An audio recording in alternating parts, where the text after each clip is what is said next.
All right, so I've been messing for quite a while now with this Ckye triple pull bipod, and I have to say, in terms of flexibility, this thing is pretty much amazing. So this is where it's extended to maximum height, right? So remove this tripod out of the way. This is as high as it's gonna go. The narrowest configuration, legs fully extended, and I was just shooting with it, kneeling, doing some practice, and fully extended, it's actually too high for me to shoot kneeling, right? So I was experimenting how to get over. I can get the bag under my thigh. Now all of a sudden it's a little bit better. I can give it a little bit of stability by going forward.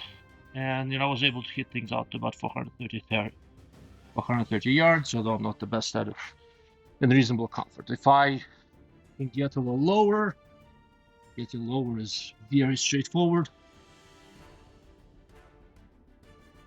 There you go. So now I can kind of sit back on my legs, but I'm old, my knees don't bend, so it's not really so easy for me anymore. On the other hand, when fully collapsed, so when you want to open them, they just pull, right? If you want to open them, there's no electric, so you just pull. When they collapse, you have to work the latch. Like this is a little bit too high for prone, but you can adjust the splay angle. So this is very low prone. That's actually lower than I need for this range here, but there is an intermediary position. And here it's not bad, and again, I can make adjustments, stuff like that. So this is how I shoot prone, because I need to get over the berm there. And with the Game Changer X for rear bag, it works beautifully. You can, there you go. There's a latch here, so you can pan if you need. Weirdly, where I found it most useful is that sometimes when I'm prone and the bipod is extending too far forward, I can't quite reach all the way far forward, because I'm behind the gun and I'm trying to push this forward, right? So you want to rotate this way, and all of a sudden I can reach and I can make small adjustments if I need to. Although truthfully, most of the time I kept this thing locked. I can shoot with it prone, kneeling, sitting. Sitting is weirdly something I use surprisingly a lot. I used to, I've heard people jokingly call this, fat man prone or something like that. Right, and what I mean by sitting is that if you have an opportunity, you can get surprisingly steady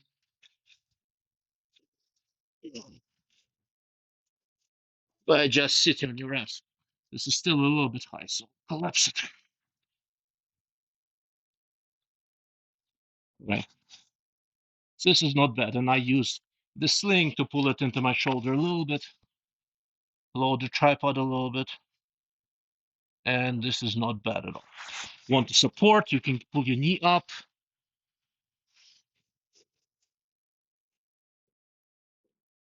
Get your leg, and get this thing supported.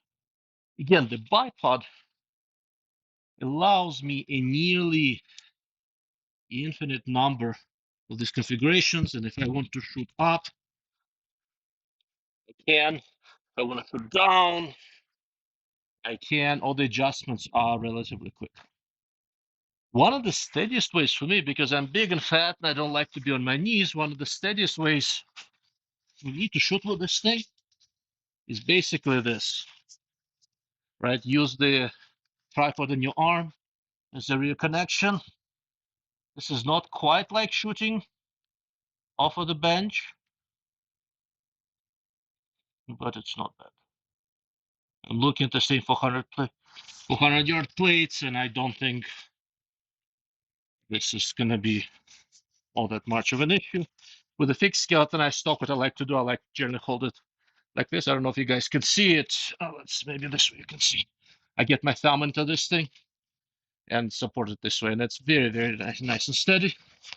And I can easily make height adjustment using the buttstock of the rifle.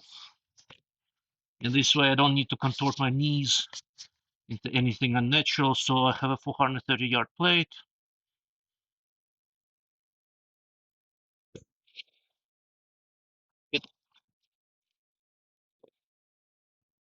Overall, I have to say I'm super impressed with this bipod. It is heavy, more than 2 pounds. Spec table there, but it is impressively versatile. Basically, as I get older, I lose some of my ability to be limber, and it extends greatly the number of shooting positions I can utilize. So once again, I am nicely impressed. If there is a weakness, really, the only real weakness of this thing is that if you look at it, when if you're on a bench where you cannot load up the legs, they're a little bit loose. They're a little bit wobbly. So if you're shooting off of a concrete bench of some sort, something like that, and you don't have anything to lean against, it is not the sturdiest. Like the concrete benches that I have at this range, that you can kind of see in the background, I'll show you exactly what I mean. If you are trying to shoot off of this thing, which I've done quite a lot of, I did some experimentation and I found that I am reasonably less accurate like this because the steel feet slide on concrete a little bit. I can't load it up. So there is a little bit of this wobbliness. But on the other hand, you need a little bit of that looseness to be able to make all the adjustments quickly in the field. And if you're shooting off the ground, off of the shooting mat, off of anything that's soft enough that the legs of the bipod can find purchase on, it really works great. Another thing is that, so I'm trying to keep this rifle relatively light for NRL hunter. So I've got the bipod connected to a small Picatinny rail. But the clamp that this came with can do Picatinny and it can also do Arca. If I were to set up a rifle that's really intended for general across the board shooting using this bipod, I would probably get a long Arca rail, and I have several rifles like that, mostly ARs, a few others. We have tested this a little bit, and use the Arca clamp, and with that you can slide it in and out in the field as necessary to also adjust how high you want to shoot. For example, sitting, if I want to shoot way uphill, moving the bipod a little bit closer might be an advantage. I have to admit that even having it fairly far forward on the rifle, I did not really have any issues. Otherwise, it's $1,000 bipod and it's made as well as you would expect $1,000 bipod to be made. Everything works. It's been in the sand. I took a class with it out in Wisconsin on the grass. No issues. Everything adjusts as it should. Nothing broke. This thing is durable. At least it has, again, I didn't do anything especially horrible to it, but it worked. You can have 45-degree or parallel to this.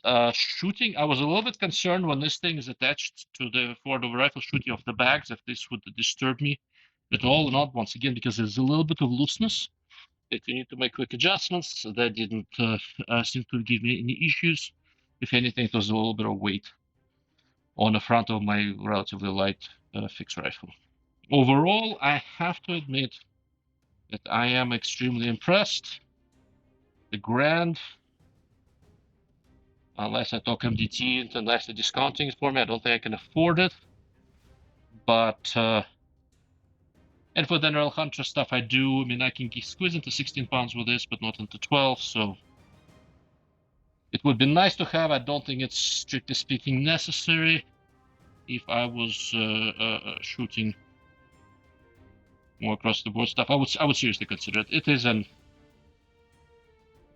is a nice bipod, and for example, for a competition like the Burris Optics Challenge that I went to in Wyoming, that competition dynamics setup, a bipod like this would definitely be an advantage because they have such a variety of different shooting positions, and there are no barricades, most of the time, stuff like that. It's not that I. So being able to shoot well off of this and well off of tripod and well off of prone would be absolutely invaluable. So now I will, reach out to MDT, tell them I'm done with it. I've got nothing negative to say, other than, it's relatively heavy and it's not the best for shooting off of concrete benches. Shooting off concrete benches, not high on my priority list. Other than the price, I don't really have any serious complaints. It worked well, gave me 0 problems. And honestly, with this on a rifle for complicated terrain, I am clearly a better shooter than I am without.